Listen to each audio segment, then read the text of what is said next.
Study IQ IAS, आपका selection हमारा mission. Hello everyone, UPSC T8 या 2029 क्यों क्लास में हम जैसे पढ़ते हैं वैसे आप सेल्फ स्टडी में नहीं पढ़ पाइएगा और कैसे हम लोग पूरा कोर्स कंप्लीट करते हैं as per the demands of UPSC syllabus. ठीक है, इसके अलावा हम समझेंगे कि क्यों इकोनॉमिक्स ऑप्शनल आपके लिए एक हिडन जेम हो सकता है। देखो, सबसे बड़ी बात तो इसमें यह है कि ओवरलैप्स हैं, मैसिव ओवरलैप्स हैं जीएस के साथ, प्रीलिम्स के साथ, और साथ ही साथ डेटा भी बोलता है कि लास्ट 10 ईयर का टॉप 3 परफॉर्मिंग ऑप्शनल में से एक इकोनॉमिक्स ऑप्शनल रहा है। अप टू 20% तक सक्सेस रेट आपको इसमें देखने को मिला है।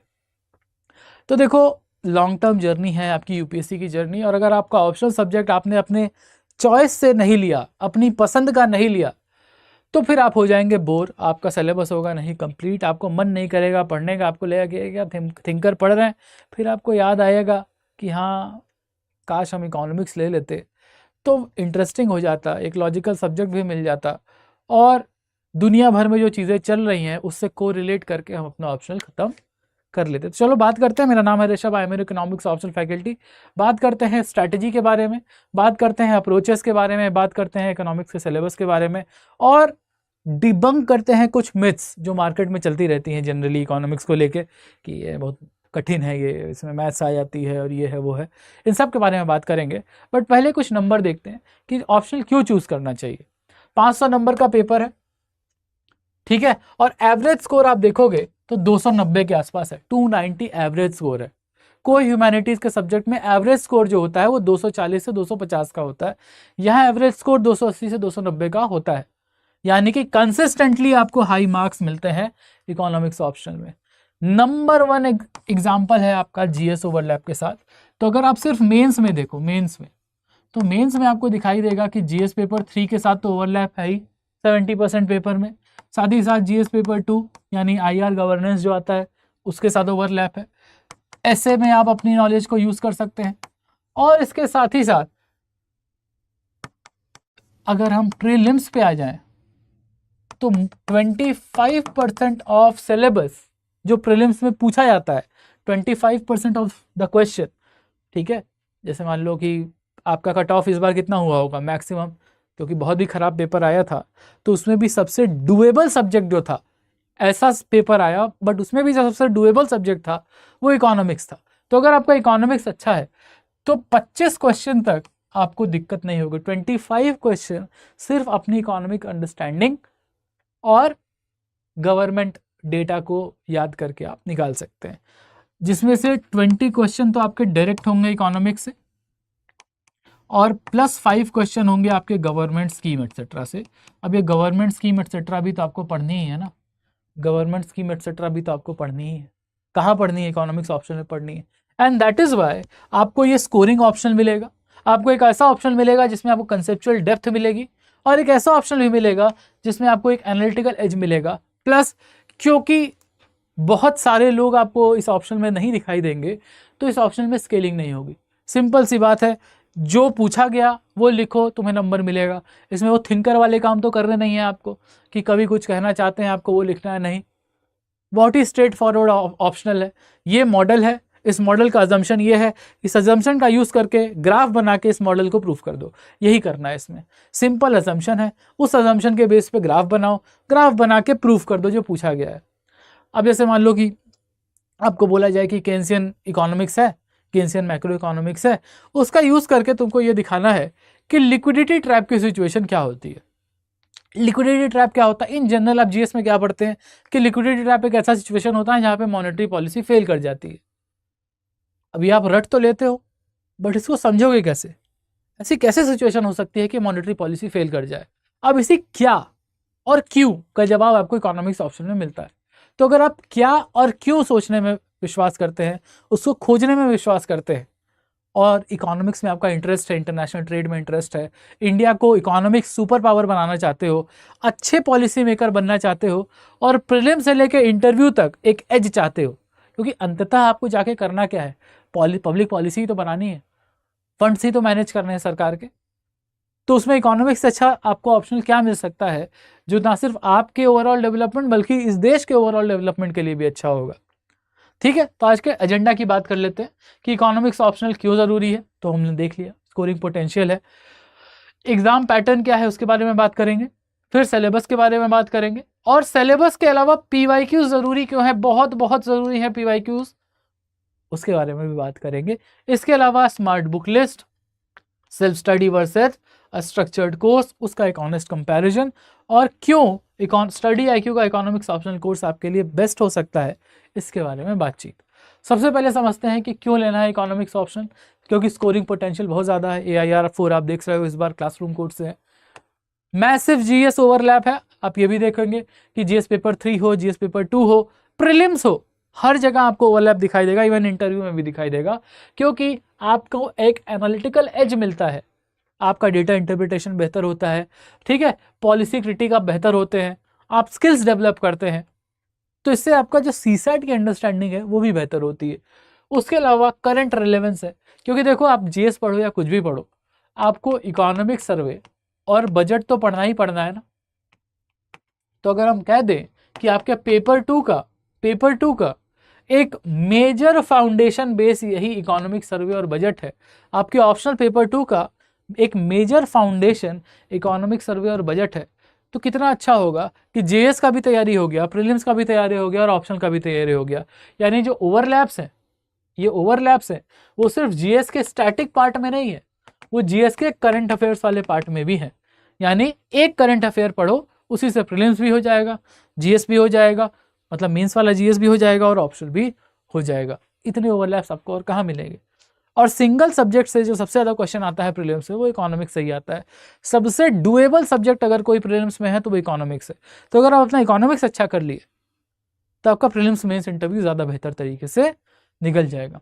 अब देखो कि क्या इकोनॉमिक्स ऑप्शनल आपके लिए सही है, आपका आइडियल प्रोफाइल क्या होना चाहिए। भाई मेरा तो मानना है सब कोई सब कुछ पढ़ सकता है, बट स्टिल अगर हमें और फनल करना हो तो अगर आपका बैकग्राउंड है इकोनॉमिक्स या कॉमर्स में, और अगर आप स्टेम से आते हो, साइंस टेक्नोलॉजी इंजीनियरिंग और मैथ्स बैकग्राउंड से आते हो, यानी आप स्टेम बैकग्राउंड से आते हैं, साइंस टेक्नोलॉजी इंजीनियरिंग और मैथमेटिक्स वाले बैकग्राउंड से आते हैं, तो इकोनॉमिक्स आपके लिए बेस्ट ऑप्शनल है, क्योंकि बेस्ट ऑफ बोथ वर्ल्ड्स है इसमें। इंडियन इकोनॉमी भी पढ़ना है पेपर 2 में, और पेपर 1 में उसको समझने के ग्राफ्स थ्योरीज भी पढ़ने। अब अगर आपको कह दिया जाए कि तुम जो है डिमांड सप्लाई बनाओ और इन्फ्लेशन बना के दिखाओ, तो यही तो है डिमांड कर और ये है आपका सप्लाई कर, और ये है आपका इक्विलिब्रियम प्राइस, ये है आपका इक्विलिब्रियम क्वांटिटी। ठीक है, अब इसी का यूज करके आपको देखना है कि इन्फ्लेशन क्या होता है, कैसे बढ़ता है, क्यों बढ़ता है। अब कोई कहते हैं कि डिमांड पुल इन्फ्लेशन दिखाओ हमको, तो डिमांड पुल मतलब डिमांड ग्राफ राइटवर्ड पुल हो गया, जिसकी वजह से देखो इक्विलिब्रियम चेंज हो गया, ये हो गया आपका प्राइस बढ़ गया, आपका डिमांड पुल इन्फ्लेशन। ठीक है, क्योंकि क्वांटिटी डिमांडेड आपकी बढ़ गई जिसकी वजह से प्राइस बढ़ गया, यही है डिमांड पुल इन्फ्लेशन। इतना सारा थ्योरी पढ़ते हो गए GS में कि अरे डिमांड पुल क्या है, कॉस्ट पुश क्या है, इतना आसान है डिमांड पुल इन्फ्लेशन समझना। डिमांड की वजह से डिमांड कर्व पुश हो गया, पुल हो गया एक तरफ, डिमांड बढ़ गई मतलब राइटवर्ड शिफ्ट हो गया डिमांड कर्व का, जिसकी वजह से प्राइस बढ़ गया, इसी को बोलते हैं डिमांड पुल इन्फ्लेशन। यही है, ये इतना ही दिखता है। And that is why economics optional बड़ा ही लॉजिकल सा ऑप्शनल है। तो अगर आप अपनी बुद्धि पे भरोसा करते हैं और भीड़ का हिस्सा नहीं बनना चाहते, सीधी सी बात, और आप रैशनैलिटी में भरोसा करते हैं कि दुनिया क्या करे उससे मतलब नहीं है, हमें क्या करना है उससे हमें मतलब है, तो इकोनॉमिक्स ऑप्शनल आपके लिए है। यानी अगर आपका एनालिटिकल ब्रेन है, आप एक लॉजिकल थिंकर है और आपको मजा आता है चीज़ों को सॉल्व करने में, उसके पीछे की अंडरस्टैंडिंग बनाने में, वाइज एंड हाउस के ऊपर आपका भरोसा है, तो इकोनॉमिक्स ऑप्शनल आपके लिए। अगर आप एक वर्किंग प्रोफेशनल है जिसको हाई ROI चाहिए, यानी कम पढ़ के ज़्यादा रिटर्न, तो इकोनॉमिक्स ऑप्शनल आपके लिए।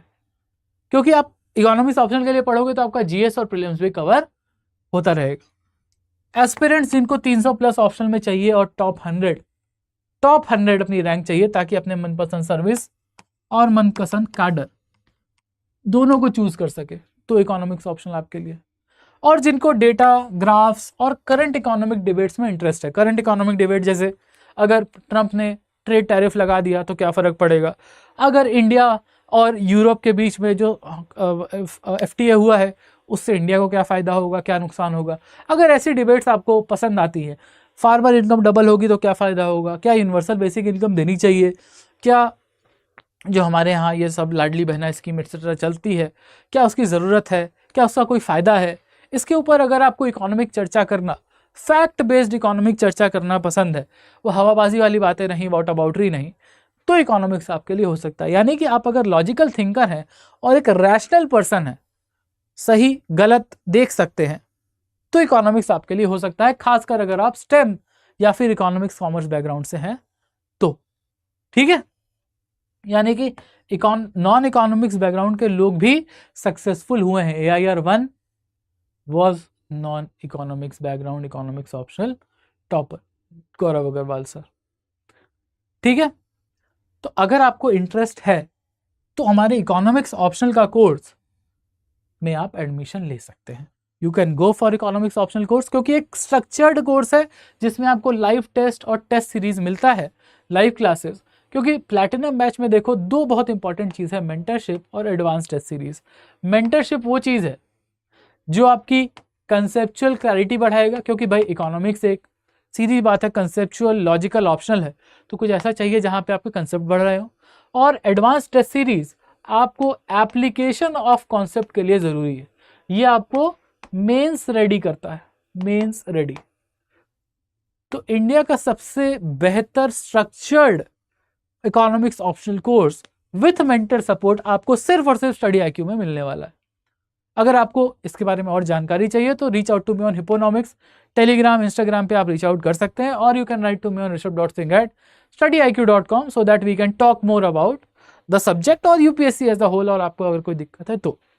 अब हम बात करते हैं पेपर पैटर्न की। तो सिंपल सी बात है, दो पेपर होते हैं, पेपर 1 और पेपर 2, दोनों 250 मार्क्स के होते हैं।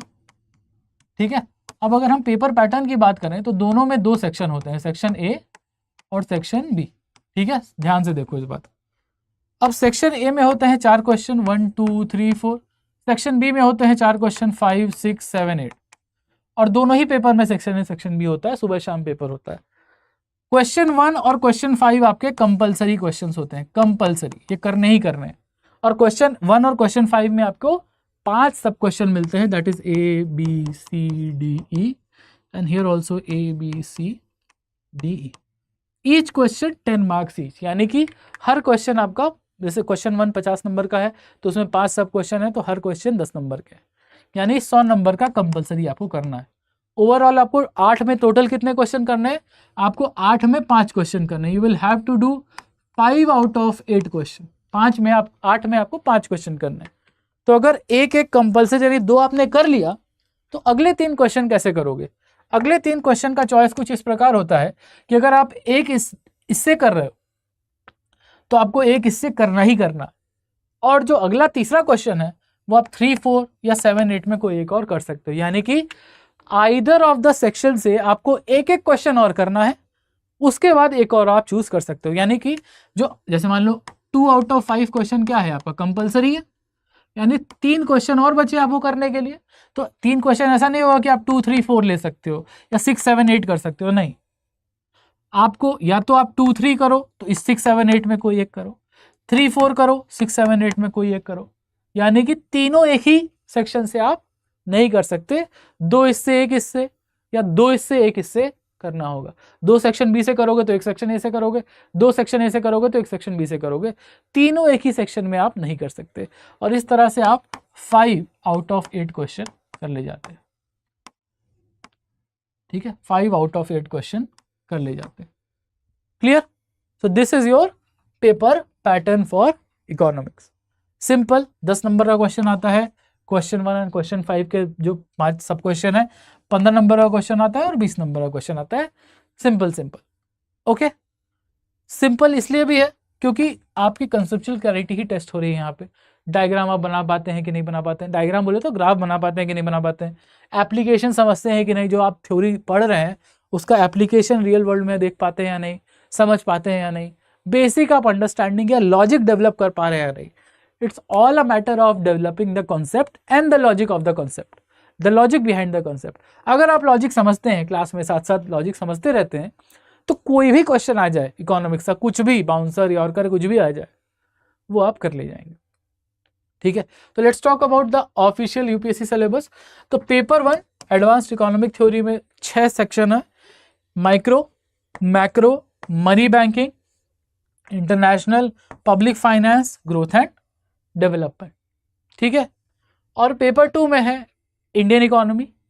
ठीक है, Indian economy, history and planning, agriculture, industry, population, money and foreign trade. तो अब हम इसको पढ़ते कैसे उसके बारे में बात करेंगे। तो पेपर 2 को तो हम सिंपल कर लेते हैं, प्री 1947 और दूसरा पोस्ट 1947।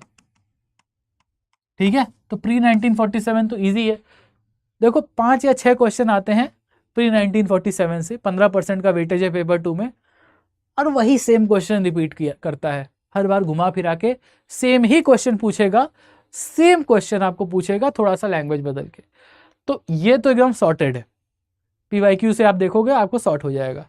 अब बचता है पोस्ट 1947, इसको 2 पार्ट में डिवाइड कर लेते हैं, 1947 से 1991 एंड देन 1991 से प्रेजेंट। तो ये जो 1991 से प्रेजेंट वाला पार्ट है, इसका सबसे ज़्यादा वेटेज है पेपर 2 ऑफ इकोनॉमिक्स ऑप्शन में। इंडियन इकोनॉमी वाले पार्ट में सबसे ज़्यादा वेटेज है पोस्ट 1991 इंडियन इकोनॉमी का, around 55% of the question comes from post 1991 Indian economy, क्योंकि इसी में आपका करंट अफेयर्स भी आ जाता है। ठीक है, this is the only dynamic part of economics option, only dynamic part. Paper 1 बिल्कुल ही स्टैटिक है, पेपर 2 में अप टू 1991 स्टैटिक है, अप टू 2010 स्टैटिक है। ठीक है, 1991 का 2014 के बाद वाला कुछ जो पार्ट होता है वही आपका डायनामिक होगा, जो नई सरकार के साथ आपका चल रहा है। अब हम करते हैं topic wise discussion of the syllabus. तो माइक्रो की अगर हम बात करें, तो माइक्रो को यूटिलिटी एंड डिमांड थ्योरी पढ़ना। यूटिलिटी मतलब कंज्यूमर बिहेवियर, कंज्यूमर क्या सोच कर डिसीजन लेता है। दूसरा है cost, production and supply, cost curve के बारे में समझना है, एवरेज कॉस्ट क्या होती है, अरे भाई total cost upon quantity average cost होती है, ये सब समझना है हम लोगों को, और उसके ग्राफ्स देखने हैं। ठीक, उसके बाद हमें मार्केट स्ट्रक्चर समझना है, जो कि वेरी वेरी इंपॉर्टेंट है, स्टार मार्क लगा लो, हर साल इससे क्वेश्चन आना ही है, 2 क्वेश्चन हर साल। तो आपको पता है कि इससे क्वेश्चन आएगा, इससे क्वेश्चन आना ही आना है, और इसमें भी किससे आना है, आपको मोनोपोली से आएगा या डुओपोली से आएगा, आपको ये भी पता है कि एक क्वेश्चन इन दोनों में से किसी एक से तो आना ही आना है। कई बार तो इससे भी एक आएगा, इससे भी एक आएगा। तो आप बहुत आसानी से इकोनॉमिक्स के क्वेश्चंस को प्रेडिक्ट भी कर सकते हैं रिपीटेड पैटर्न्स की वजह से। और वेलफेयर एंड जनरल इक्विलिब्रियम की बातें करनी है। वेलफेयर मतलब बहुत परेटो ऑप्टिमैलिटी इसमें पढ़ोगे, एक सेन क्रिटिसिज्म पढ़ोगे, तो घूम फिर के वेलफेयर की बात वो करनी है। ठीक है, इसके अलावा डिस्ट्रीब्यूशन थ्योरीज भी पढ़नी है थोड़ी बहुत। रिकार्डो की डिस्ट्रीब्यूशन थ्योरी मतलब कि जो ये वेल्थ है या जो पैसे हैं, ये जो आउटपुट है या जो इनकम है, उसका डिस्ट्रीब्यूशन कैसे बेहतर किया जा सकता है, वेलफेयर कैसे बढ़ाया जा सकता है कंट्री में। उसके बाद अगर हम बात करें मैक्रो इकोनॉमिक्स की, तो नेशनल इनकम अकाउंटिंग, ये तो जीएस का पार्ट हो गया, जीएस में भी काम आ जाएगा। उसके अलावा जो सबसे इंपॉर्टेंट है, अगेन यहाँ पे स्टार मार्क लगा लो, ISLM एंड ADAS। तो ISLM is basically neo Keynes model. Keynes कौन थे? JM Keynes is called the father of modern macro economics.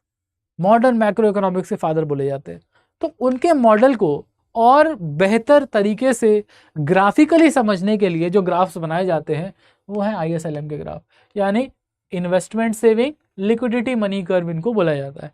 IS is the goods market, LM denotes the money market. जहाँ पे goods market और money market मिल जाए वही आपका market equilibrium हो जाता है, कि आपने गुड्स जो प्रोड्यूस किया उतना ही मनी सप्लाई अगर आ गया तो उस गुड्स को आप खरीद सकते हो। ठीक है ना, तो वही है ISLM का इक्विलिब्रियम, और हर साल ISLM से क्वेश्चन आएगा ही आएगा। तो चलो ISLM भी पढ़ ली, क्लास ही में पढ़ते हैं हम लोग ये सब। उसके अलावा केन्सियन एंड क्लासिकल डिबेट, यानी केन्स इकोनॉमिक्स के पहले वाली जो पार्ट है उसको हम क्लासिकल इकोनॉमिक्स बोलते हैं। 1930s के पहले मैक्रो इकोनॉमिक्स में जो भी होता था उसको हम क्लासिकल इकोनॉमिक्स बोलते हैं, और उसके बाद जो भी होता है उसको हम केन्सियन इकोनॉमिक्स बोलते हैं। ठीक है, और इन सब का ISLM हो, केन्सियन हो, क्लासिकल हो, इसका इम्पैक्ट कहाँ पे? इन्फ्लेशन पे, अनएम्प्लॉयमेंट में, फिलिप्स कर्व में। फिलिप्स कर्व क्या है? फिलिप्स कर्व तो सबको पता होगा ना, एक रिलेशन है इन्फ्लेशन और अनएम्प्लॉयमेंट रेट के बीच में। बट ये हमेशा इन्फ्लेशन, अनएम्प्लॉयमेंट रेट से इन्फ्लेशन तक जो आप पहुंचे हैं वो डायरेक्टली नहीं पहुंचे हैं, वाया वेज रेट पहुंचे हैं। वो क्या है, वो तो क्लास की बात। मनी एंड बैंकिंग की अगर बात करें तो मनी एंड बैंकिंग में क्या कर लोगे? मनी में दो ही चीज पढ़ोगे, मनी का सप्लाई क्या है, ठीक है, मनी का सप्लाई क्या है और मनी का डिमांड क्या है, यही दो चीज तो पढ़ोगे। तो थ्योरीज ऑफ मनी सप्लाई पढ़नी है और थ्योरीज ऑफ मनी डिमांड पढ़ना है। तो मनी डिमांड में क्या है? केन्स है। यानी कि जो चीज आप मैक्रो में पढ़ते हो उसका एक्सटेंशन आपको मनी एंड बैंकिंग में रहता है। 3 क्वेश्चन आते हैं मनी एंड बैंकिंग से, जिसमें से 1 या 2 आपका उसमें रहता है ऑप्शन वाले पार्ट में, कि आप वो कर भी सकते हो, छोड़ भी सकते हो। But money and banking is easy क्योंकि मैक्रो इकोनॉमिक्स का ही एक एक्सटेंडेड पार्ट है मनी एंड बैंकिंग। तो क्या पढ़ना है? मनी सप्लाई पढ़ना है, ठीक है, क्रेडिट मल्टीप्लायर वो हम लोग पढ़ते रहते हैं। अब और क्या क्या है? Demand for money, monetary policy tools. अब सोचो, क्या ये जीएस का पार्ट नहीं है? क्या ये पेपर 2 का पार्ट नहीं है? Paper 2 of economics option. तो मॉनेटरी पॉलिसी टूल्स पढ़ना है, यानी आरबीआई के फंक्शंस, आरबीआई कुछ नया कर रहा है तो ये सब कुछ हमें पढ़ना होता है।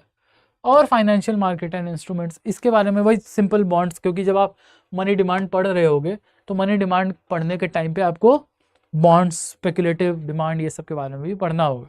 तो ऑब्वियसली थोड़ा बहुत फाइनेंशियल मार्केट भी आ जाता है। सो दैट आपका ऑप्शनल और जीएस साथ साथ चल रहा होता है। अब बात कर लेते हैं पब्लिक फाइनेंस की। तो पब्लिक फाइनेंस में क्या पढ़ना है? बेसिकली बजटिंग पढ़नी होती है पब्लिक फाइनेंस में। Budgeting and taxation is basic part of आपका पब्लिक फाइनेंस। तो पब्लिक गुड्स की बात कर लो, एक्सटर्नैलिटीज़ की बात कर लो, नेगेटिव पॉजिटिव, पिगोवियन टैक्स क्या होता है, नेगेटिव एक्सटर्नैलिटी पे लगता है, तो ये सब आपको पब्लिक फाइनेंस में पढ़ना है। इसके पब्लिक गुड्स के बाद पब्लिक गुड्स है, कॉमन गुड्स है, कई तरह के गुड्स होते हैं, ठीक है। Tragedy of Commons is a very important topic, सीधा सीधा क्वेश्चन आता है उससे। फिर आप टैक्सेशन थ्योरी पढ़ते हो, रिग्रेसिव टैक्स क्या होता है, प्रोपोर्शनल टैक्स क्या होता है, प्रोग्रेसिव टैक्स क्या होता है, ठीक है। Fiscal policy and budget deficit, यानी सारी डेफिसिट्स के बारे में पढ़ते हो। अब देखो सीधा सीधा सवाल आया था पिछले साल, कई लोगों को परेशानी हुई थी फिस्कल डेफिसिट कैलकुलेट करने में, ठीक है। वो सब हम यहाँ पे पढ़ रहे होते हैं, यानी कि आपका जीएस और ऑप्शनल साथ साथ ही तैयार हो रहा होता है। जीएस और ऑप्शनल आपका साथ साथ ही तैयार हो रहा होता है। उसके अलावा public debt, fiscal deficit, public debt, ये सब के बारे में बात करते हैं। फिर बात करते हैं इंटरनेशनल इकोनॉमिक्स की। तो देखो मैक्रो इकोनॉमिक्स की जब एनालिसिस हम लोग करते हैं तो क्लोज्ड इकोनॉमिक मॉडल में करते हैं। क्लोज्ड इकोनॉमिक मॉडल में, क्लोज्ड इकोनॉमी बोले तो अभी हम ओपन नहीं किए हैं, यानी नेट एक्सपोर्ट्स के बारे में बात नहीं कर रहे हैं। तो इसी क्लोज्ड इकोनॉमिक मॉडल में अगर हम नेट एक्सपोर्ट को जोड़ दें, यानी अपने इकोनॉमी को ओपन कर दें, क्लोज्ड की जगह ओपन कर दें, तो ये हो जाता है इंटरनेशनल इकोनॉमिक्स, ठीक है। तो उसमें भी कुछ थ्योरीज हैं, मॉडल्स हैं, बेसिकली थ्योरी नहीं है, मॉडल्स हैं। कंपैरेटिव एडवांटेज का मॉडल है, हेक्सर ऑलिन मॉडल है, मार्शल लर्नर मॉडल है, जे curve, very very important, very very interesting. Balance of payment का एनालिसिस करना है, कैपिटल अकाउंट, करेंट अकाउंट वगैरह वगैरह, इंडिया क्या चल रहा है, क्यों ज़रूरी है, पार्शियल है कि फ्लेक्स आपका फुल कन्वर्टेबल है, पार्शियली कन्वर्टेबल है, कितना है, उसके बारे में बातचीत। और मंडल फ्लेमिंग के बारे में open economy, very very important. ये सब इंपॉर्टेंट वाले पार्ट हैं जो रिपीटेड क्वेश्चन आते हैं, very very important. Mundell Fleming, J curve, very very very important as far as international economics is concern. तो कुछ कुछ ऐसे आपके टॉपिक्स हैं सिलेबस के जो रिपीट होते हैं, और कुछ कुछ ऐसा है जो 2-2, 3-3 साल पे रिपीट होते हैं, कुछ कुछ ऐसा जो आते ही नहीं है, पूछे ही नहीं जाते हैं, ठीक है। और अब बात करते हैं ग्रोथ एंड डेवलपमेंट की। तो देखो एक बहुत ही इंटरेस्टिंग चीज़ आपको दिखेगी यहाँ, हैरट डोमर। हैरट डोमर का नाम सुन के आपको एक चीज़ तो ज़रूर याद आती होगी कि इंडिया का जो फर्स्ट 5 ईयर प्लान था वो इसी हैरट डोमर मॉडल पे बेस्ड था। अब सोचो कितना इंटरेस्टिंग नहीं हो जाएगा कि हैरट डोमर मॉडल है क्या समझने में, और क्यों हैरट डोमर मॉडल को चूज़ किया गया। जब आप हैरट डोमर मॉडल पढ़ेंगे तब आपको समझ में आएगा कि क्यों चूज़ किया गया, ये है क्या, व्हाट इज़ हैरट डोमर मॉडल। उसके अलावा देखो एंडोजिनस ग्रोथ थ्योरी। एंडोजिनस मतलब जब ग्रोथ इंटरनल फैक्टर्स की वजह से हो रही हो, इंटरनल फैक्टर्स की वजह से हो रही हो। अब ये क्या है क्लास में बात करेंगे। इसी तरह लुइस की dual economy model. Dual economy मतलब जब इकोनॉमी डुअलिटी दिखाती है, डुअलिटी का मतलब ट्रेडिशनल सेक्टर कुछ अलग कर रहा होता है, मॉडर्न सेक्टर कुछ अलग कर रहा होता है, इकोनॉमी एक डुअलिटी दिखा रही होती है, ठीक है। ट्रेडिशनल सेक्टर थोड़ा स्लो है, मॉडर्न सेक्टर थोड़ा फास्ट है, हाई कैपिटल एफिशिएंसी है, वगैरह वगैरह। Human development and Amartya Sen का कैपेबिलिटीज अप्रोच। ये हुआ आपका growth and development. I hope आपको ये समझ में आ रहा होगा। अब बात करते हैं इंडियन इकोनॉमी के बारे में। तो इंडियन इकोनॉमी देखो इस तरह से आपको सिलेबस दिया हुआ है, but we take it as a timeline. हम टाइमलाइन के हिसाब से पढ़ते हैं, प्री 1947 और पोस्ट 1947 बेसिकली। तो 1947 के बाद तो पढ़ना क्या क्या, इकोनॉमिक हिस्ट्री पढ़ना है, प्री इंडिपेंडेंस स्ट्रक्चर, वही 5-6 क्वेश्चन है, उसी से समझना है, ठीक है। उसके अलावा नेहरूवियन प्लानिंग मॉडल, मतलब बेसिकली जो हमारा 5 ईयर प्लान था, उसमें एक बड़ा ही इंपॉर्टेंट क्वेश्चन आता है कि 1991 के पहले हम लोग सेंट्रलाइज्ड इकोनॉमी थे और 1991 के बाद हम लोग क्या हो गए, इंडिकेटिव प्लानिंग की तरफ चले गए। तो सेंट्रलाइज्ड प्लानिंग से इंडिकेटिव प्लानिंग का जो सफर है उसके बारे में आप क्रिटिकल एनालिसिस करिए, ये सब पूछा जाता है। एग्रीकल्चर की बात करें तो green revolution again very very important, land reform again very very important, किसके लिए, जीएस पेपर 3 के लिए भी, पेपर 2 में तो है ही, जीएस पेपर 3 के लिए वेरी वेरी इंपॉर्टेंट।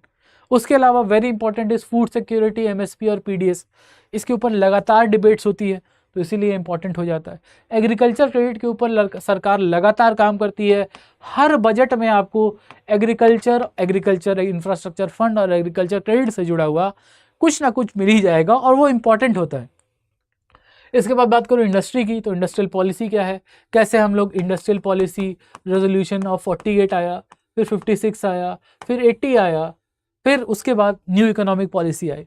कितने लोगों को पता होगा कि इंडिया में लिबरलाइजेशन की शुरुआत 1991 से ना होके 1980 से हुई थी।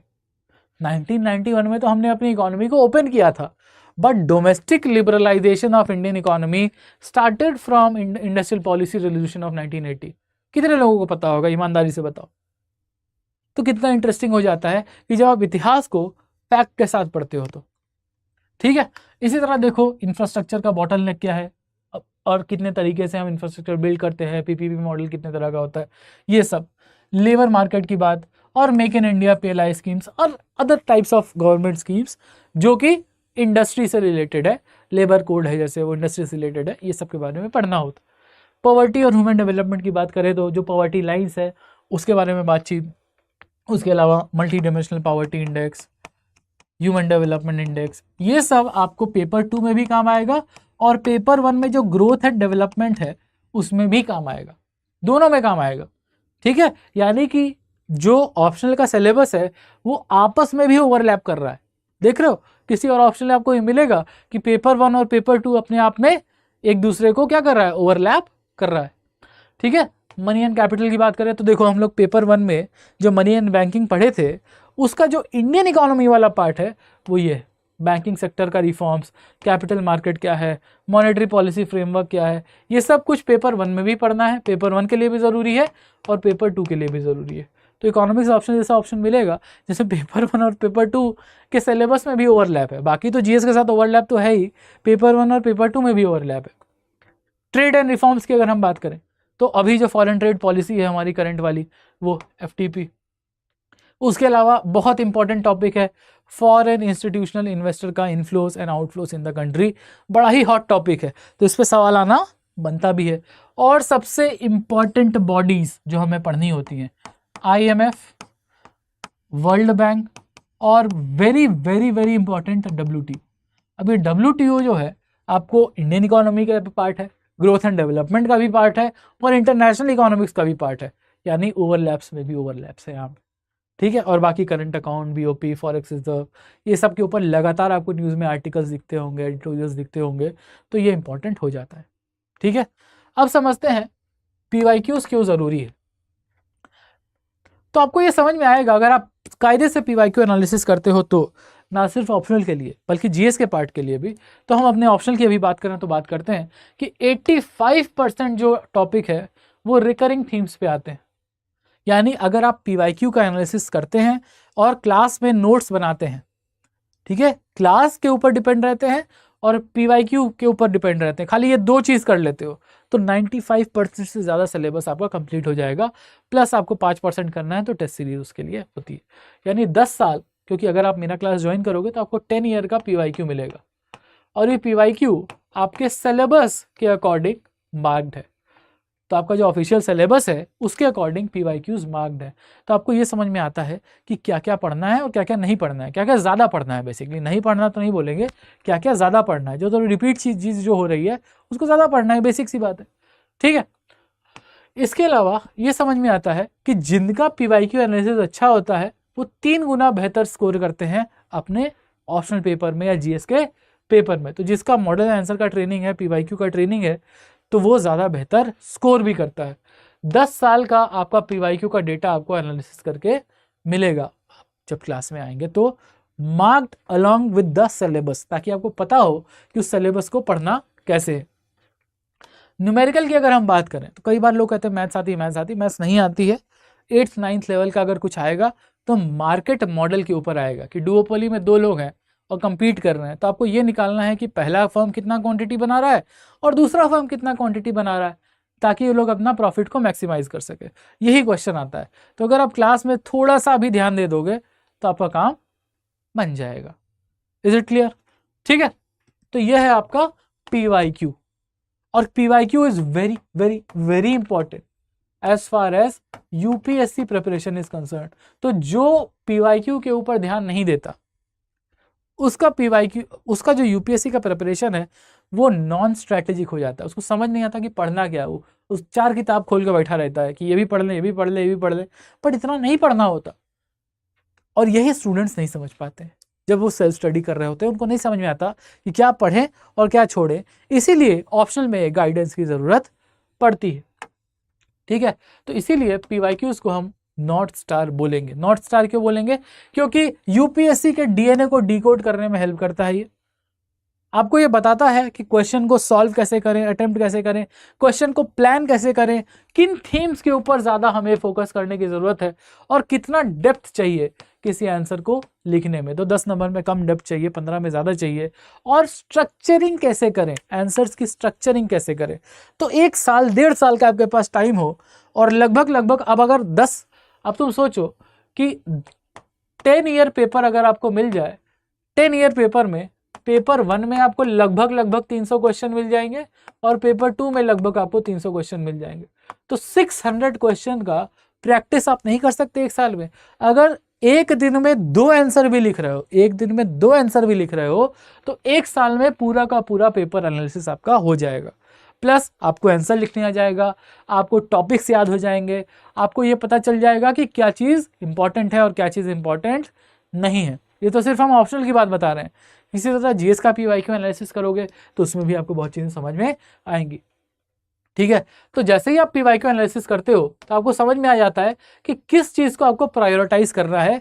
आप देखते हो कि 70 से 80% रिपीटेड पैटर्न पे क्वेश्चन आ रहा है, और जब आप प्रायोरिटाइज करते हो और आंसर लिखना शुरू करते हो तो शुरू में तो हो सकता है आपका आंसर अच्छा ना होता हो, ठीक है, लेकिन धीरे धीरे धीरे धीरे धीरे धीरे आपकी स्ट्रक्चरिंग अच्छी होती है, आपकी वोकैबुलरी अच्छी होती है, आप वर्ड्स अच्छे यूज़ करते हो, कम यूज़ करते हो जहाँ कम यूज़ करना है, और डायग्राम को यूज़ करके अपने आंसर्स को ज़्यादा इंटरेस्टिंग बनाते हैं। किसी और ऑप्शनल में ये आपको कंपल्सरीली मौका नहीं मिलेगा कि ग्राफ बना के अपने लिखने वाले झंझट्स को आप थोड़ा साइड कर सकते हैं। और एग्ज़ाम टेम्परामेंट भी बनता है, क्यों? क्योंकि रियल लाइफ पेपर है, वो पेपर आया हुआ है एग्जाम में, and that is why it becomes important. ठीक है, इसी तरह अगर कुछ एक एग्जांपल देख लें कि PYQs का सिलेबस मैपिंग के लिए कैसे यूज़ किया जा सकता है, तो हम ये देखते हैं जैसे मार्शल एंड वॉलस या वेलफेयर के बारे में। तो देखो, examine Marshall and Walras approaches to price determination. ठीक है, अब ये क्वेश्चन यहाँ तक इसको भी छोड़ दो, यहाँ तक ये क्वेश्चन 5 बार पूछा गया है घुमा फिरा के। कभी 10 नंबर में पूछा जाता है, कभी 15 नंबर में पूछा जाता है, सेम।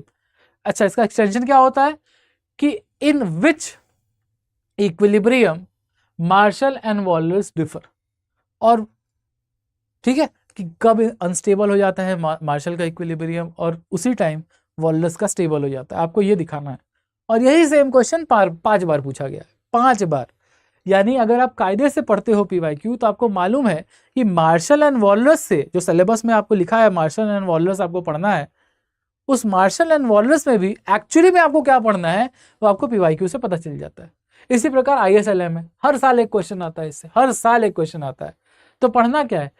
इनकम, एम्प्लॉयमेंट, ISLM, और इसका एप्लीकेशन यानी कि basically monetary impact of monetary and fiscal policy in ISLM model. Impact किस चीज़ के ऊपर? इम्पैक्ट आपका आउटपुट के ऊपर, इम्पैक्ट आपका आउटपुट के ऊपर। तो बेसिकली आउटपुट या इनकम अगर बढ़ेगी तो अनएम्प्लॉयमेंट रेट तो कम होगा ही होगा, ठीक है। तो मॉनेटरी फिस्कल पॉलिसी का ISLM पे इम्पैक्ट यानी कि आउटपुट पे इम्पैक्ट। इसी प्रकार से और सारी चीज़ें भी आपको यहाँ पे मिल जाएंगी।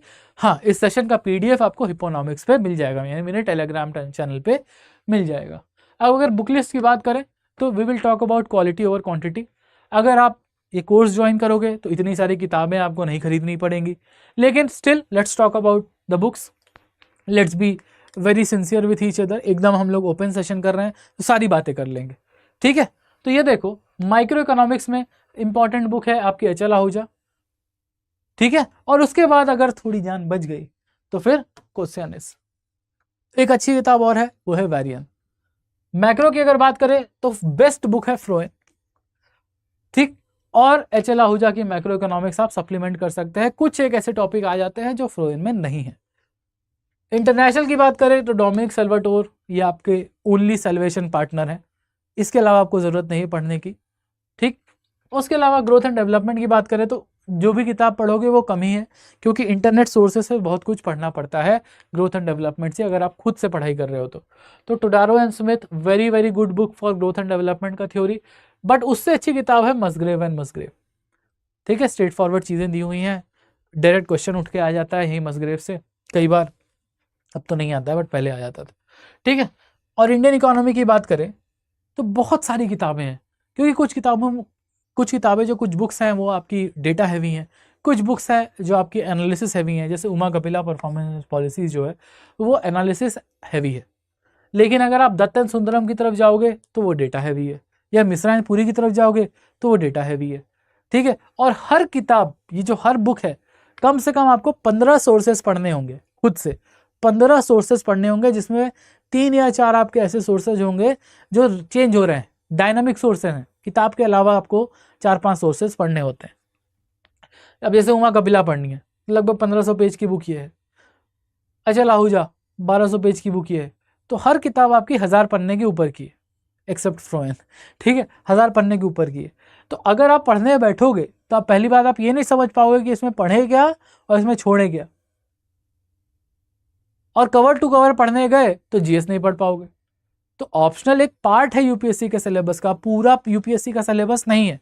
तो अगर आप पूरा फोकस खाली एक सब्जेक्ट पे लगा दिया, ऑप्शनल पे लगा दिए, तो काम कैसे करोगे? यानी कि स्ट्रैटेजी बनाना ज़रूरी है, स्ट्रैटेजिक तैयारी ज़रूरी है। इकोनॉमिक हिस्ट्री की अगर बात करें तो तीर्थंकर Roy is a very good book, but इसको भी पूरा नहीं पढ़ना है ना, क्योंकि क्वेश्चन तो मालूम है कि वही 5-6 क्वेश्चन आने वाले हैं इससे। तो जो 5-6 क्वेश्चन के लिए ज़रूरी है वो पढ़ लो, काम खत्म। पूरी किताब थोड़े पढ़नी है आप। उसके अलावा डायनामिक अपडेट्स के लिए इकोनॉमिक सर्वे, बजट और आरबीआई की reports are very very important. इसके अलावा NITI Aayog reports plus PIB these are very very very important. Economics में एक और खासियत है कि जितना आप लिखते हैं या कि जितना आप अपनी कलम चलाते हैं, जितना आप डायग्राम्स को प्रैक्टिस करते हैं या फिर जो ग्राफ्स उसको प्रैक्टिस करते हैं, उतना आपके लिए फ़ायदेमंद रहता है। यानी सिर्फ रटना तो है ही नहीं इसमें, अगर आप प्रैक्टिस नहीं करेंगे, चीज़ें समझेंगे नहीं, तो काम गड़बड़ हो जाएगा, ठीक है, क्योंकि ये रटने वाला सब्जेक्ट तो है नहीं। तो अगर आप रटने में बिलीव नहीं करते हैं तो सब्जेक्ट आपका है, ठीक है। तो अब बात करते हैं बहुत इंपॉर्टेंट चीज़ की कि सेल्फ स्टडी और स्ट्रक्चर्ड कोर्स में अंतर क्या है। तो सेल्फ स्टडी में देखो दिक्कत क्या है, स्ट्रक्चर्ड सिक्वेंसिंग नहीं है। सब किताबें अब जैसे किताबें जो है वो ग्रेजुएशन या पोस्ट ग्रेजुएशन लेवल के हिसाब से लिखी जाती हैं या इंटरमीडिएट लेवल पे लिखी जाती है। अब वो यूपीएससी का सिलेबस देख के किताब थोड़ी लिखी जाती है। अब यूपीएससी का सिलेबस के हिसाब से अब उस किताब बुक में आपको हर चीज़ खोजना, कितने एक्सटेंट तक कोई पर्टिकुलर टॉपिक पढ़ना है वो समझना, ये बड़ी प्रॉब्लम वाली बात है, क्योंकि सिलेबस बहुत बड़ा है। उसके अलावा आप देखो न्यूमेरिकल के जो मेथड्स हैं या जो एनालिटिकल थिंकिंग मेथड्स हैं वो मिस हो जाते हैं आपसे, यानी आप लॉजिक नहीं समझ पाते, आप बस किताब के पन्ने पलटते रह जाते हो। वहीं अगर आप देखो एग्जामिनर अलाइंड मॉडल आंसर का एक्सपोजर नहीं मिलेगा, क्योंकि किताब है, बुकिश नॉलेज है, बुकिश लैंग्वेज में लिखी हुई है, वो चीज़ थोड़ी आपको लिखनी होती है, रट के थोड़ी जाना। वहीं देखो डिफ़िकल्टी लेवल कितना ज़रूरी है वो आपको पता नहीं लगता है बुक पढ़ के। आसान टॉपिक आपको मज़ा आता है पढ़ने में, आप ज़्यादा पढ़ लेते हो, और जो इंपॉर्टेंट चीज़ होती है कई बार वो छोड़ देते हो। और अगर गलत बुक सेलेक्ट कर ली, गलत बुक मतलब कई बार इंडियन ऑथर्स की जो बुक होती है मोटी मोटी तो होती है, बट उसमें रिपीटेड टॉपिक्स होते हैं और कई बार उसमें जो चीज़ें लिखी होती है वो गड़बड़ लिख देते हैं, गलत लिख देते हैं, that is also a problem. उसके अलावा कोई पीयर बेंचमार्किंग नहीं है, कोई फीडबैक लूप नहीं है, यानी कि कोई मेंटर आपको नहीं मिलने वाला जो आपको ये बता सके कि आप जो पढ़ रहे हैं वो सही है या नहीं, आप जो आंसर लिख रहे हैं वो सही है या नहीं। जो मेंटर आपको स्टडी आईक्यू में मिल जाएंगे। और आंसर राइटिंग आप प्रैक्टिस कभी करते ही नहीं है। क्यों? क्योंकि आपका किताब पढ़ना ही खत्म नहीं होता है तो आंसर राइटिंग कहाँ से करोगे? समय ही नहीं बचता आपके पास आंसर राइटिंग करने के लिए। And that's where Study IQ comes. क्यों? क्योंकि पीवाईक्यू एंकर्ड, पीवाईक्यू की जो ज़रूरतें हैं उसको सोचते हुए, सिलेबस को मैप करते हुए एक सीक्वेंस्ड करिकुलम आपको मिलता है। ठीक है। इसके अलावा आप देखोगे कि dedicated numerical problem solving session, मतलब बेसिकली न्यूमेरिकल प्रॉब्लम सॉल्विंग कहाँ पे होती है? मार्केट स्ट्रक्चर में या कुछ थोड़े बहुत डेरिवेशन में। वो सब कुछ हम लोग क्लास में करते हैं, खुद से करते हैं लिख के। अब वो कैसे करते हैं हम बात करेंगे। मॉडल आंसर राइटिंग की बात करो तो आपको पीवाईक्यूज मिलेंगे, आंसर्स मिलेंगे। आप आंसर्स लिख के इवैल्यूएटर को भेजोगे तो आप इवैल्यूएटर आपको प्रॉपर फीडबैक देगा। इसके अलावा जो टेस्ट सीरीज है वो प्रॉपर यूपीएससी पैटर्न पे आपको मिलेगी, so that you are mains ready. Curated ranked reading list. Curated rank क्यों? क्योंकि जैसे ही आप मेंटरशिप वाले बैच में आते हो तो जो हमारे मेंटर हैं आपको रीडिंग मटेरियल वीकली प्रोवाइड करते हैं। कहाँ से? बेस्ट आर्टिकल्स फ्रॉम ईपीडब्ल्यू, जो कि ज़रूरी है, economic and political weekly. Best articles from let's say newspapers, वो आपको प्रोवाइड किए जाते हैं ताकि आपकी जो पेपर 2 की अंडरस्टैंडिंग है और जो तैयारी है वो बेहतर हो सके। उसके अलावा आपके जो आंसर्स हैं उसका इवैल्यूएशन, यानी वीकली इवैल्यूएशन होता है, 5 दिन 6 दिन लगता है और वो पूरा इवैल्यूएट होकर आपको मिल जाता है इन द प्लैटिनम कोर्स। ठीक है। और मॉक पेपर आपको जो मिलता है वो एग्जाम रेडी बनाने के लिए आपको। अब हम बात करते हैं कि हमारा क्लास स्ट्रक्चर क्या है। So let's talk about the class structure. ठीक है। देखो सिंपल सी बात है, वी कीप थिंग्स सिंपल। बहुत ज़्यादा पीपीटी ये वो के चक्कर में नहीं पढ़ना, क्योंकि पीपीटी खुली होती है ना तो टीचर लेजी हो जाता है और स्टूडेंट और लेजी हो जाता है। हमको कैसे पता चलेगा कि आप पढ़ रहे हैं या नहीं पढ़ रहे हैं, आप अटेंटिव हैं या नहीं है? वो तब होगा जब आप एक्टिव रहे, आप एक एक्टिव लर्निंग कर रहे हो। एक्टिव लर्निंग कब होती है? जब आप क्लास के साथ साथ पढ़ते हैं, लिखते हैं, डिस्कशंस में भाग लेते हैं। तो हम लोग क्लास में बहुत सारे डिस्कशंस करते हैं, बट ये डिस्कशंस आपके लिए ज़रूरी हैं, बहुत ज़रूरी हैं। अब इस डिस्कशंस में से जो इम्पॉर्टेंट है वो हम क्लास में ही बनाते हैं, क्लास नोट्स। इसीलिए मेरे क्लास के सभी स्टूडेंट्स को एक सिंपल सा रूल है। वो रूल ये है कि आप अपना पेन और अपना नोटबुक साथ लेके बैठेंगे। हम आपको नोट्स डिक्टेट नहीं कराते हैं, क्योंकि इकोनॉमिक्स में हम ग्राफ कैसे डिक्टेट कराएंगे आप सोचो। तो जो भी हम बोर्ड पे बनाए, जैसे हम ग्राफ बना रहे हैं, ठीक है, जो कुछ भी हम बोर्ड पे बनाते हैं, जैसे ग्राफ बना रहे हैं, कुछ भी बना रहे हैं, वो आप कॉपी करेंगे। हम बहुत सारा डिस्कशन करेंगे, आपको कोई भी डाउट है आप पूछिए। उस डिस्कशन के बाद जो कुछ भी बोर्ड पे लिखा जाएगा वो आपका समरी शीट होगा, जो आपको रिवीजन करने में हेल्प करेगा। जैसे ही आप क्लास नोट्स बनाते हैं, इस क्लास नोट्स का यूज करके आप रिवाइज कर सकते हैं, डेली रिवीजन कर सकते हैं। ठीक है। So we will keep things simple. Class notes बनाने से एक और चीज होती है, आपकी मसल मेमोरी बिल्ड होती है, मसल मेमोरी बिल्ड होती है और आपका रिटेंशन बढ़ता है। आप पीपीटी पे पढ़ते रह जाइए, किताब से रटते रह जाइए, आप कभी रिटेन नहीं कर पाएंगे चीज़ों को। आप रिटेन करते हैं जब आप खुद से लिखते हैं तब। और हम ऐसा नहीं है कि कोई शॉर्टकट ले रहे हैं, जो हम लिखेंगे बस आपको वही लिखना है, जो हम बोल रहे हैं वो लिखने की ज़रूरत नहीं है, वो हम लोग डिस्कशन करेंगे।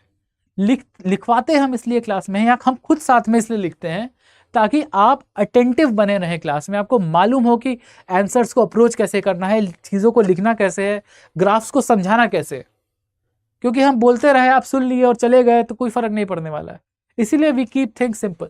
जैसे ऑफलाइन क्लास में तैयारी होती है, सब लोग आज भी बोलते हैं कि ऑफलाइन में पढ़ाई करनी चाहिए, तो ऑफलाइन में पढ़ाई कैसे होती है? ऐसे ही होती है, लिख के। तो एकदम आपको मैं वही सेम अप्रोच के साथ पढ़ाते हैं और वही पढ़ाना चाहता हूं मैं, so that you are well versed with the concept. अब देखो डेली नोट्स क्यों ज़रूरी है खुद से बनाना? क्योंकि ये रिविजन में हेल्प करते हैं। 2.5 घंटे की क्लास को, 2.5 आवर की क्लास को आप 1 to 1.5 आवर में आराम से रिवाइज कर सकते हो। क्यों? क्योंकि आपको दोबारा वीडियो देखने की जरूरत ही नहीं है। आपने जो नोट्स बनाया है, डेली आप लगभग 4 से 5 पन्ने का नोट्स बनाएंगे, डेली आप 4 से 5 पन्ने का नोट्स बनाएंगे, ठीक है। तो वो 4 से 5 पन्ना आप 1 घंटे 1.5 घंटे में आराम से रिवाइज कर सकते हैं। हो सकता है उसमें कुछ ना समझ में आए तो आप हमसे कांटेक्ट कर लीजिए, आप मेंटर से कांटेक्ट कर लीजिए, आपके पास जो वीडियो पड़ी हुई है वो आप वीडियो देख लीजिए। तो यानी पूरी वीडियो देखने की जरूरत नहीं पड़ेगी। जिस पर्टिकुलर पार्ट पे अगर आपको लग रहा है आप फंस रहे हैं, सिर्फ आप वो पार्ट वीडियो का देख लीजिए, तो आप ज़्यादा एफिशिएंटली अपना रिविजन कर पाएंगे, डेली रिविजन, ठीक है। तो ये स्ट्रक्चर जो है वो अच्छा क्यों है वो बात करते हैं। तो देखो, जब आप क्लास नोट्स बनाते हो तो आप चीजें रिटेन करते हो, आपके दिमाग में मेमोरी रिटेन करते हो, मेमोरी रिटेंशन आपका बढ़ता है, ठीक है। तो क्लास में जो हम डिस्कस करते हैं, क्लास का नोट्स बनाते हैं, तो खुद से जब हम नोट्स लिखते हैं तो कम से कम 20 से 25% हम रिटेन करके जाते हैं क्लास से। हम नहीं कह रहे हैं 100%, क्योंकि कई लोगों का इकोनॉमिक्स में बैकग्राउंड नहीं होगा, कई लोगों का होगा, तो उनका जिनका बैकग्राउंड होगा उनका रिटेंशन ज़्यादा रहेगा, जिनका नहीं होगा उनका रिटेंशन कम रहेगा। बट इसका यह मतलब नहीं है कि वो बढ़ नहीं सकता। क्यों? क्योंकि जब आप लिख के जाओगे और फिर आप इससे क्या करोगे, रिविजन करोगे। अब नहीं क्लास नोट से रिविजन करोगे रात में, डेली रिविजन। तो जैसे ही आप डेली रिवीजन करना शुरू करेंगे तो सब्जेक्ट के साथ आपकी फेमिलियरिटी बढ़ना शुरू होगी। सिंपल प्रोसेस है, देखो इस बात को, ठीक है। जब आप रिवीजन करोगे डेली अपने क्लास नोट से, तो इससे आपका जो रिटेंशन है वो बढ़ के 40% से 50% तक हो जाएगा, आधा सब्जेक्ट आपको समझ में आ जाएगा। अब हम वीकली बात करते हैं। वीकली आपको क्या करना है, तो जैसे मान लो 5 दिन क्लास चली तो उसमें मेजर टॉपिक्स हम कवर कर लिए, तो उससे रिलेटेड पीवाईक्यूज आपको सॉल्व करने हैं, सॉल्व पीवाईक्यूज। और ये जो पीवाईक्यू की सॉल्विंग है आप ओपन बुक करो, आप नोट्स देख के करो। Focus on structuring, focus on answer structuring. अभी आप कंटेंट पे ध्यान मत दो, आप फोकस करो कंटेंट को स्ट्रक्चर करने में। अब आप आंसर स्ट्रक्चर करने जाओगे, यानी आप आंसर देख के लिख रहे हो, कंटेंट देख के ही लिख रहे हो, लेकिन आंसर की स्ट्रक्चरिंग सीख रहे हो, ठीक है।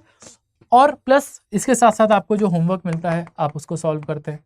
तो इससे क्या होता है, आपका रिटेंशन और बढ़ता है, around 70%, around 70%।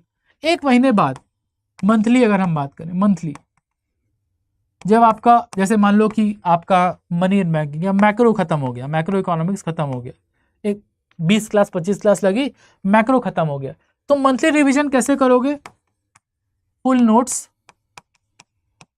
Revision plus PYQ again, full notes revision plus PYQ again.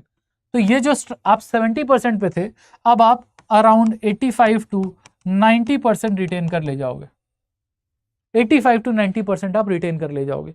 और उसके बाद आती है आपकी टेस्ट सीरीज।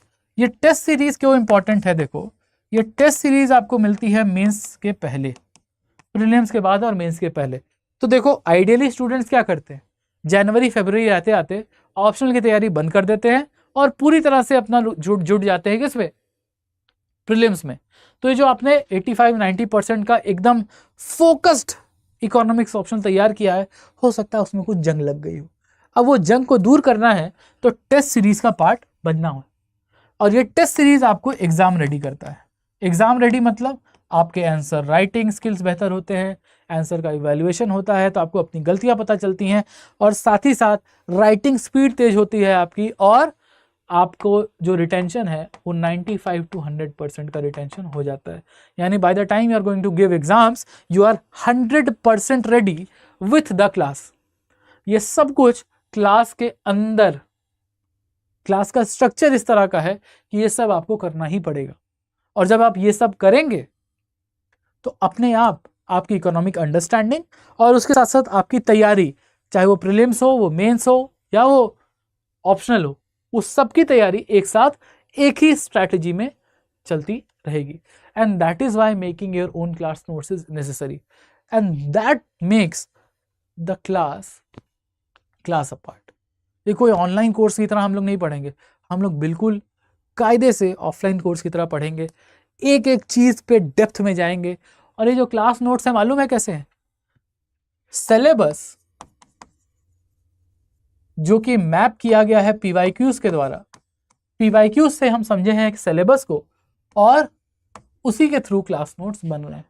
यानी ये क्लास नोट्स आपके सिलेबस को भी कंप्लीट करेंगे और आपके पीवाईक्यूज को भी कंप्लीट करेंगे। इसीलिए जो 80-85% पीवाईक्यूज का ओवरलैप है, तो जब आप अपने क्लास नोट्स पढ़ोगे तो आप देखोगे कि क्लास नोट्स इस तरह से लिखवाए ही जा रहे हैं कि आपका पीवाईक्यू अपने आप कवर होता जा रहा है। And this is how we will go ahead with the class, and that is why Study IQ का economics optional course is the best course in the market hands down, क्योंकि कहीं और आपको mentorship support, answer writing support कहीं नहीं मिलने वाला है। ठीक है, एक एक चीज के ऊपर ध्यान दिया जाता है यहाँ पे, ताकि आपका समय बच सके, आपका जीएस और ऑप्शन दोनों का प्रिपरेशन साथ साथ हो सके। ठीक है, तो अब स्टडी आईक्यू का इकोनॉमिक्स ऑप्शनल क्यों चूज करना है? क्योंकि इंडिया का most comprehensive economics optional course है ये। पीवाईक्यू फर्स्ट टीचिंग मेथोडोलॉजी, मतलब PYQs mapped through out the syllabus, so that आपका सिर्फ सिलेबस नहीं कंप्लीट हो रहा, आपका पीवाईक्यू भी साथ साथ कंप्लीट हो रहा है। न्यूमेरिकल मास्टरी, यानी अगर अब देखो न्यूमेरिकल की एक खासियत है, सबसे पहली बात सीसेट लेवल से भी नीचे का लेवल का न्यूमेरिकल आता है।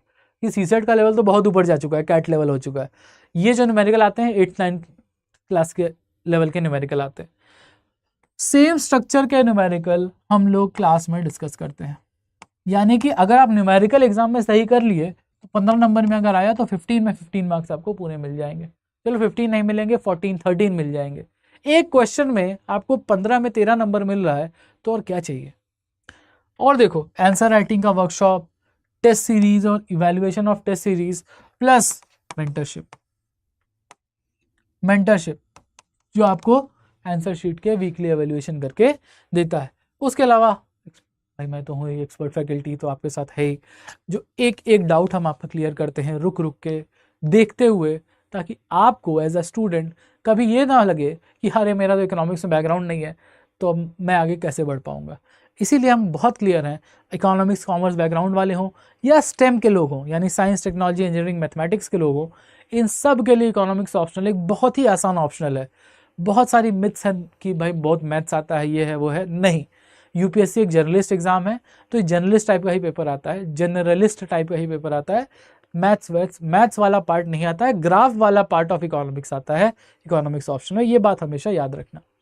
तो अगर आपको समझ में आया है तो go to the Study IQ page, Study IQ पे जाओ और एनरोल करो, क्योंकि limited seats are available for people who are targeting 2027, 2028 and 2029। आपको वहाँ पे डेमो लेक्चर भी मिल जाएंगे। मेरे लेक्चर्स आपको स्टडी आईक्यू के ऑप्शनल यूट्यूब चैनल पे भी मिल जाएंगे, सो that you can go, you can watch it and you can understand it कि हम लोग क्लास में कैसे पढ़ाई करते हैं। ठीक है, और आपको कोई भी दिक्कत है तो आप हिप्पोनॉमिक्स में मेरे साथ जुड़ सकते हैं, मुझसे बात कर सकते हैं, और इस सेशन की पीडीएफ भी प्राप्त कर सकते हैं हिप्पोनॉमिक्स टेलीग्राम और इंस्टाग्राम पे, और you can write to me on rishabh.singh@studyiq.com। So I will be waiting for all of you in the economics optional class. I hope आपका लिए स्ट्रैटेजी सेशन हो, बुक लिस्ट हो, मिथ बस्टिंग हो, या फिर पढ़ाई कैसे करें पीवाईक्यू का यूज करके वो हो, ये सब कुछ आपके लिए फायदेमंद रहा होगा। ऑप्शनल की जिम्मेदारी मेरी है, बट अगर यही स्ट्रैटेजी आप जीएस में भी यूज करेंगे तो जीएस में आपको बहुत फायदा होगा। So I hope it is clear to all of you.